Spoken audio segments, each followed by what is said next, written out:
ရောက်ဖဘဝအကြောင်းစာစီပြီးစူးကြုံနေမြင့်ဖြတ်ကျော်ဘူးတဲ့တငယ်ချင်းဆိုရင်မင်းနာမီကိုခတ်တိုးတိုးလေးရွတ်ချင်တယ်ဆယ်တန်းအောင်လို့စာပြတဲ့အချိန်ကစဖျားသွားကြောင်းတက်ဘောလုံးနဲ့ချင်းဖြစ်ဖြစ်တပည့်တက်တက်လေးတွေရလာတော့ငါတို့လိမ်မအောင်ဆုံးမခဲ့ကြလမ်းပြခဲ့ကြတယ်မင်းကငါအတွက်တော့ຫນွယ်စိုးဟာ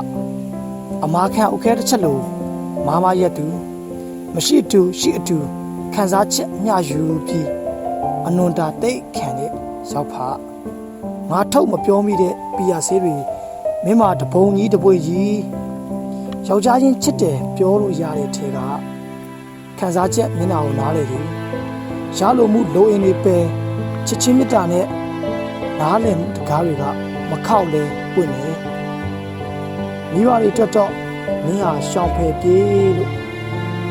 အခက်အခဲတွေနစ်နေတဲ့တိမ်အိုထက်တမိုင်းတာဝန်ကိုနိုင်နေမြထမ်းထားတဲ့ဒီသူစကားငငယ်အကြောင်းပြေးတဲ့အကြောင်းတွေတချင်းလို့ဆိုပြီးဂီတာနဲ့ဂီတာကိုလမ်းဖောက်ချင်သူခရီးရောက်ချင်သူစောကြည့်ပဲလို့ခေါ်ရင်ပြုံးဖြဲဖြဲနဲ့ရှုံးနေနေတဲ့ဒီမနှက်ဖြန်နေအေးရွားဖို့ကံအခွင့်တာပါစေတာဝန်တွေလွဲပြီးဘဝအတွက်ဂီတကိုထက်တင်နိုင်ပါစေကွာဘဝမှာအပြေးမြန်ဖို့ထက်အမောမဖောက်ဖို့တိတ်အရေးကြီးဆုံးပဲလက်တွေ့ဆန်ဖို့ထက်စိတ်ရင်းမှန်ဖို့လိုတယ်ပြစ်ချက်တိုင်းမှန်ဖို့ကလက်ကျင့်မှုဟာတိတ်အရေးကြီးတာပေါ့ရောက်ဖရေနားရဝလာတဲ့လူဘဝကြီးမှာမင်းကတစ်နှစ်ထက်ကြီးပြန်ပြီ